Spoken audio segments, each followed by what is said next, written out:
खुददार मेरे शहर का फांकों से मर गया, राशन जो आ रहा था अफसर के घर गया। भारत को समझिए आज क्या हो रहा है। चढ़ती रही मजार पर चादर तो बेमिसाल, बाहर जो एक फकीर था सर्दी से मर गया। रोटी अमीरे शहर की कुत्तों में बंट गई, फाका गरीबे शहर का बच्चों को मिल गया। चेहरा बता रहा था कि मारा है भूख ने, हाकिम ने कह दिया कि कुछ खा के मर गया। बंटवारा है साहब इस देश में। ऑक्सफैम की रिपोर्ट बताती है 1% लोगों के पास 73% संपत्ति का कब्जा है। गरीब और गरीब होता जा रहा है, अमीर और अमीर होता जा रहा है। पढ़ाई और दवाई अगर मुफ्त होती तो हम लोगों के लोग 5 किलो अनाज मुफ्त से लेकर नहीं खाने को मोहताज होते।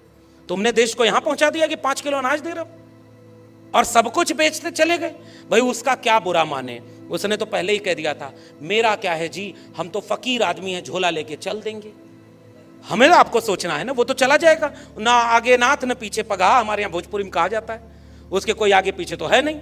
और हम पूछना चाहते हैं कि आजादी के 75 साल बाद इस देश में SC ST OBC प्रोफेसर कितने बने। यहां से भारत का संविधान बचेगा। और ये जो प्रस्तावना है, इस प्रस्तावना में भी केंद्र में है तो न्याय का मूल्य है, समता का मूल्य है। और ये जो प्रस्तावना है, इस प्रस्तावना में भी केंद्र में है तो न्याय का मूल्य है, समता का मूल्य है। महात्मा कबीर 2000 साल पहले तथागत बुद्ध, लगभग 700-800 साल पहले कबीर हुए। मोको कहाँ ढूंढे रे बंदे, मैं तो तेरे पास में। ना मैं मंदिर, ना मैं मस्जिद, ना काबे कैलाश में, ना मैं जप में, ना मैं तप में, ना मैं व्रत उपवास में। खोजी हुए तो तुरते मिले हो पल भर की तलाश में। कहें कबीर सुनो भाई साधो, मैं तो हूँ विश्वास में। उस पुरखे को मिले नहीं थे बाबा साहब, लेकिन उन्हें अपना गुरु बनाया था। और इवन महात्मा फूले से भी नहीं मिल पाए बाबा साहब डॉक्टर अम्बेडकर। 1891 और उसके पहले तारीख आ गई 1888। लेकिन मुझे याद है कि इन तीनों गुरुओं से बिना मिले उन्हें अपना राजनीतिक और सामाजिक गुरु मानते थे बाबा साहब। और देश बदल रहा है, समय बदल रहा है। देखिए, सर्वोच्च न्यायालय में बाबा साहब की मूर्ति लगाने में भी आजादी का अमृत काल आ गया। 75 साल लग गए कि बाबा साहब की मूर्ति वहां पर लगाई जाए, लेकिन वो एक ऐतिहासिक दिन था।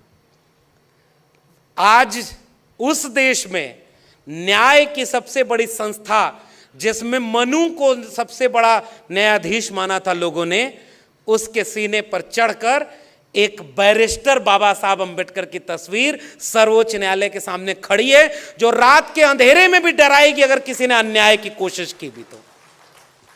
इसलिए इन तस्वीरों और इन मूर्तियों की अहमियत होती है। हमारा खौफ उनसे पूछो जो हमारे पुरखों की मूर्तियों से भी डर जाते हैं। आज तक इस दुनिया में सबसे ज्यादा मूर्ति बनी तो तथागत बुद्ध की, और सबसे ज्यादा मूर्ति तोड़ी गई तो बाबा साहब अम्बेडकर की। ये इस देश की सच्चाई है। और इसलिए हम we the people of India पर बात करने आए। अब भारत को समझने के लिए यहां से एक नई दिशा से देखिए। बाबा साहब अम्बेडकर के बाद जो दूसरा नाम मैं लेना चाह रहा हूं उस संविधान सभा में, वो मरांग गोमके आदिवासी नेता, भारत राष्ट्र के निर्माता जयपाल सिंह मुंडा का नाम लेना चाह रहा हूं, जिन्होंने संविधान सभा की बैठक में खड़े होकर इस देश के मूल निवासियों के लिए क्या कहा है। मैं चाहता हूं कि इस पूरे कोटेशन को आप सुने और पूरा देश पढ़े कि हमारे लोगों ने कैसे इस देश के संविधान को बनाने की कोशिश की। पहला सवाल क्या था जयपाल सिंह मुंडे ने कि हमारे इतने 3 करोड़ लोग आदिवासी हैं और संविधान सभा में केवल 5 लोग 6 लोग हैं आदिवासी तबके से नुमाइंदगी करने के लिए। और मरांग गोमके जयपाल सिंह मुंडा ने संविधान सभा में एक और सवाल पूछा कि इनमें एक भी महिलाएं नहीं है। सोचिए, बाबा साहब अम्बेडकर जेंडर मूवमेंट के नेता हैं। महात्मा ज्योतिबा फूले महात्मा बन ही नहीं पाते अगर उनके साथ सावित्रीबाई फूले खड़ी ना होती। और यह बात मैं पूरे दावे से कहना चाहता हूं। पढ़ाई और दवाई अगर मुफ्त होती तो हम लोगों के लोग 5 किलो अनाज मुफ्त से लेकर नहीं खाने को मोहताज होते। तुमने देश को यहां पहुंचा दिया कि 5 किलो अनाज दे रहे हो और सब कुछ बेचते चले गए। भाई उसका क्या बुरा माने, उसने तो पहले ही कह दिया था मेरा क्या है जी, हम तो फकीर आदमी हैं, झोला लेके चल देंगे। हमें आपको सोचना है ना, वो तो चला जाएगा, ना आगे नाथ न पीछे पगहा, हमारे यहाँ भोजपुरी में कहा जाता है, उसके कोई आगे पीछे तो है नहीं। और सुनिए जयपाल सिंह मुंडा का कोटेशन, और उस कोटेशन में वो जयपाल सिंह मुंडा क्या लिखते हैं, कहते हैं, सभापति श्रीमान सभापति जी, मैं उन लाखों अज्ञात लोगों की ओर से बोलने के लिए यहां खड़ा हूं जो सबसे महत्वपूर्ण लोग हैं, जो आजादी के अनजान लड़ाके हैं, जो भारत के मूल निवासी हैं और जिनको backward tribes, primitive tribes, criminal tribes और जाने क्या क्या कहा जाता है, पर मुझे अपने जंगली होने पर गर्व है, क्योंकि वही संबोधन है जिससे हमारे लोग इस देश में जाने जाते हैं। तेवर देखिएगा हमारे पुरखों में से एक जयपाल सिंह मुंडा का। हम जंगल के लोग अपने संकल्प को अच्छी तरह से समझते हैं। अपने 3 करोड़ आदिवासियों की ओर से मैं इस संकल्प का समर्थन करता हूं, और हम समर्थन इसलिए नहीं करते कि यह देश के हर नागरिक की धड़कन और उसकी भावनाओं की अभिव्यक्ति करता है। इस संकल्प के बाद भी हमारा कोई झगड़ा नहीं है। एक जंगली और एक आदिवासी होने के नाते संकल्प की जटिलताओं में हमारी कोई दिलचस्पी नहीं है। मैं सभा से कहना चाहता हूं कि अगर कोई देश में सबसे ज्यादा दुर्व्यवहार का शिकार हुआ है तो वो हमारे लोग हैं। पिछले 6000 सालों से उनकी उपेक्षा हुई है और उनके साथ अपमानजनक व्यवहार हुआ है। मैं जिस सैंधव घाटी सभ्यता का वंशज हूं, उसका इतिहास बताता है कि आप में से अधिकांश लोग जो यहां बैठे हैं बाहरी हैं, घुसपैठिए हैं, जिनके कारण हमारे लोगों को धन और धरती छोड़ करके जंगलों में जाना पड़ा है। इसलिए यहां जो संकल्प पेश किया गया है वह आदिवासियों को लोकतंत्र नहीं सिखाने जा रहा। आप हम सब आदिवासियों को लोकतंत्र सिखा ही नहीं सकते, बल्कि आपको ही उनसे लोकतंत्र सीखना है। आदिवासी पृथ्वी के सबसे पहले, पुराने और सबसे बड़े लोकतांत्रिक लोग हैं, और इसलिए हम ये चाहते हैं कि इस देश के संविधान में हमारी जगह ऐसी बने कि हमें भी महसूस हो कि हां, हमारा मुल्क आजाद हुआ है। यह कोटेशन पढ़ा था जयपाल सिंह मुंडा ने। और आज इस देश में आदिवासी अपने जल जंगल जमीन, अभी मैं 1 हफ्ता पहले बस्तर से लौटा हूं, आप यकीन नहीं मानेंगे, देश के बड़े बड़े पूंजीपतियों के हाथों में वो जल जंगल जमीन बेची जा रही है, और जो आदिवासी वहां लड़ रहा है उसको गोली मारी जा रही है। और जब सदन में पूछा गया कि आपने आदिवासियों को गोली क्यों मारा, तो मंत्री खड़ा होकर कहता है मिस्टेकन आइडेंटिटी थी, गलती हो गई। क्या इस देश के नागरिक की जान की कीमत यही है कि कोई गलती से गोली मार दे? और इसलिए मैं यहां खड़े होकर पूछना चाहता हूं, बताइए 2023 में भारत का संविधान कितना बचा है? मैं याद करना चाहता हूं, अभी कुछ दिन पहले 15 अगस्त जब था, तो देश के बड़े बड़े नेता कहते थे हर हाथ तिरंगा, हर घर तिरंगा, क्योंकि आजादी का अमृत काल चल रहा है। तो 26 जनवरी आने वाली है, उस दिन तुम देश को यह कहना कि हर घर संविधान, और घर घर संविधान, तब जाकर के भारत बचेगा और लोग संविधान की अहमियत समझेंगे। तिरंगे से प्रेम है उनको जिनका यहीं चंद किलोमीटर पे मुख्यालय है और 52 साल तक तिरंगा ही नहीं फहराया था। मैं भोजपुरी इलाके से आता हूं, हमारे यहाँ एक कहावत है, 3 तिगाड़ा काम बिगाड़ा। इसका मतलब जानते हैं? 3 बड़ा अशुभ अंक है, और भारत के तिरंगे में 3 रंग हैं। ये कह के विरोध किया था इन्हीं बगल के। भाई नागपुर की 2 ही चीज प्रसिद्ध है, एक तो नागपुरिया संतरा, और दूसरा, अब मैं और कुछ नहीं बोलूंगा, लेकिन मैं नागपुर को जब याद करता हूं तो दीक्षा भूमि से याद करता हूं, जहां बाबा साहब ने एक नया भारत बनाने का संकल्प लिया था। और पहली बार जब मैं नागपुर आया तो वहीं आया था, दीक्षा भूमि में। ये मेरे लिए गौरव की बात है। इसलिए मैं, चूंकि आपने विषय संविधान रखा है, संविधान की प्रस्तावना रखी है, तो मुझे यह याद करने की जरूरत है कि बड़ी मुश्किल से यह संविधान बना था, और आज उनका शासन है जो संविधान बदलने की बात करते हैं। मैं यहां से एक वाक्य कहना चाहता हूं, तुम दूसरा संविधान तो ला सकते हो, मगर दूसरा अंबेडकर कहां से लाओगे? कहां से ले आओगे दूसरा अंबेडकर जो ऐसा संविधान लिख दे? तथागत बुद्ध के खिलाफ भी बहुत लोग थे, तथागत बुद्ध डरे नहीं। कबीर के खिलाफ उस समय भी लोग थे, मगर कबीर मेरे पुरखे ने क्या लिखा? कबीरा खड़ा बाजार में लिए लुकाठी हाथ, और जो घर जारो अपना चलो हमारे साथ, तब जाकर के ये भारत ऐसा बना था। कबीर ने लिखा कि मेरा तेरा मनवा कैसे एक होई रे, तू कहता कागज की लेखी, मैं कहता आंखन की देखी। मैं चाहता सुलझावन हारी और तू देता उलझाई रे, मेरा तेरा मनवा कैसे एक होई रे। इसीलिए नागपुर में दोनों है, दीक्षा भूमि भी है और वो भी है। और उनको सबसे बड़ी चुनौती अगर इस देश में कोई दे सकता है तो वो फूले अंबेडकर पेरियार की विचारधारा है, जो उनके सामने सबसे बड़ी चुनौती बनी हुई है। मैं नाम भी लेना उनका उचित नहीं समझता, आप वजह समझते होंगे। जिस मंच पर बाबा साहब की बात हो, किसी और में इतनी क्षमता कहाँ कि उनका नाम भी लिया जाए। इसलिए इशारे में ही बोल रहा हूं।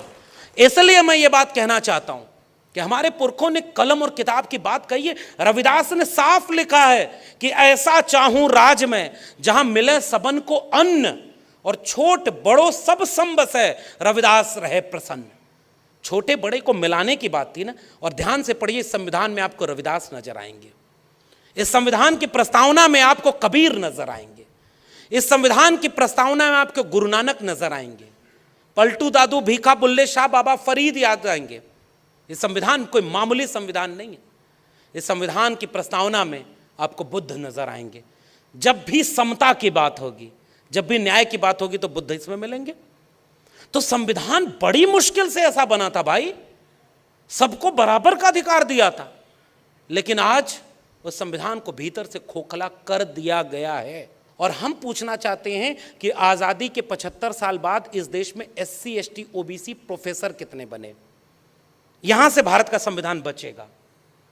आप सेंट्रल गवर्नमेंट के बहुत सारे एम्प्लॉइज लोग हैं और भी बहुत सारे लोग आए हुए हैं। बताइए, पुराने लोग जितने सरकारी नौकरी पाए थे, अब उससे संख्या बढ़ रही है, घट रही है?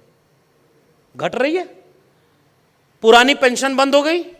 ये वाला जो आज का प्रधानमंत्री है, इसके पुराने वाले थे, उन्होंने पेंशन बंद की, तो इसने सोचा कि नौकरी खत्म कर देते हैं, सरकारी नौकरी खत्म। 1% से भी कम सरकारी नौकरी बची है। तो संविधान में लिखा है कि आरक्षण मिलेगा, तो आरक्षण सरकारी शिक्षा और सरकारी नौकरी में था। अब मैं आपको संकेत दे रहा हूं कि कैसे संविधान भीतर से खत्म किया गया। सरकारी शिक्षा को खत्म करने के लिए एक पॉलिसी लाई गई है, नई शिक्षा नीति 2020। मैं प्रोफेसर हूं, मेरी जिम्मेदारी ये बात कहने की। संविधान की प्रस्तावना कहता है कि न्याय और समता होनी चाहिए ना। किसी की जेब में पैसा हो तो उससे तय ना हो कि उसका बेटा बेटी अच्छे स्कूल में पढ़ेगा या नहीं पढ़ेगा। और ये काम राज्य का है, सरकार का है। और सरकार कह रही है मंदिर बनाएंगे, वहीं बनाएंगे। हॉस्पिटल वहीं क्यों नहीं बनाओगे? स्कूल वहीं क्यों नहीं बनाओगे? ये संविधान कहता है। और इस संविधान के आलोक में आपसे कहने आया हूं कि कैसे भारत का संविधान अंदर से खोखला कर दिया गया है। नई शिक्षा नीति 40% सिलेबस ऑनलाइन मोड में चला गया है। ऑनलाइन मोड में वैकेंसी 40% खत्म। और अब प्राइवेटाइजेशन हो रहा है, सेल्फ फाइनेंस कोर्सेज आ रहे हैं।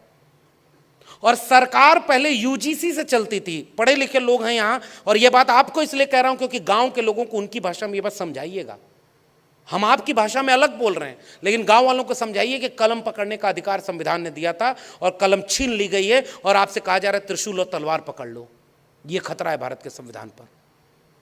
वो कह रहे हैं कि ऑनलाइन मोड में सिलेबस सेल्फ फाइनेंस बनेगा। सेल्फ फाइनेंस का मतलब समझ रहे हैं? अपने से वो खर्चा उठा ले। पहले इस देश में यूजीसी हुआ करती थी, यूनिवर्सिटी ग्रांट कमीशन। सरकार पैसा देती थी कि ताकि सरकारी शिक्षा मिले, गरीब, कमजोर, मजलूम, दलित, पिछड़े, आदिवासी, किसान, मजदूर के बच्चे भी अच्छे DU और JNU में पढ़ें। खुददार मेरे शहर का फांकों से मर गया, राशन जो आ रहा था अफसर के घर गया। भारत को समझिए आज क्या हो रहा है। चढ़ती रही मजार पर चादर तो बेमिसाल, बाहर जो एक फकीर था सर्दी से मर गया। रोटी अमीरे शहर की कुत्तों में बंट गई, फाका गरीबे शहर का बच्चों को मिल गया। चेहरा बता रहा था कि मारा है भूख ने, हाकिम ने कह दिया कि कुछ खा के मर गया। बंटवारा है साहब इस देश में। ऑक्सफैम की रिपोर्ट बताती है 1% लोगों के पास 73% संपत्ति का कब्जा है। गरीब और गरीब होता जा रहा है, अमीर और अमीर होता जा रहा है।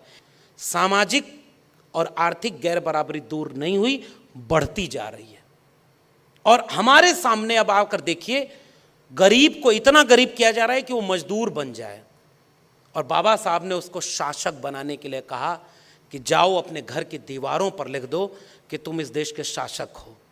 शासक छोड़िए साहब, हम नागरिक भी बचा लिए ना तो हमारा कर्ज उतर जाएगा, और इसके लिए जोखिम लेना पड़ेगा। और मैं आपसे ये कह के जा रहा हूं, और इसलिए कह के जा रहे हैं, संविधान बचाने की इस लड़ाई में याद रखिएगा, हमारे आपके होने न होने का सारा कुछ इस पर निर्भर करता है कि इस देश में संविधान होगा या नहीं होगा। इसलिए सब कुछ लुटाकर इस संविधान को अगर बचा पाए, तभी हमें इस बात का मौका है कि हम फूले अम्बेडकर पेरियार का नाम भी अपने जबान से लें। वरना जय भीम वो भी बोल रहे हैं जो उनकी शरण में खड़े होकर अपने आंदोलन को बेच दिए हैं। वहां भी जाकर मूर्ति पर माला, इस देश के प्रधानमंत्री भी अंबेडकर की मूर्ति पर माला पहनाते हैं भाई, वो भी जय भीम और नमो बुद्धाय बोलते हैं। तो जय भीम बोलने से आंदोलन नहीं बचेगा, देश बचाना होगा। तो वही बात, कबीरा खड़ा बाजार में लिए लुकाठी हाथ, और जो घर जा रो अपना चलो हमारे साथ। इसी बात को कहते हुए आपसे विदा लूंगा, फिर मिलेंगे, तब तक के लिए जय भीम, जय मंडल, संविधान जिंदाबाद, उल गुलान जिंदाबाद और इंकलाब जिंदाबाद।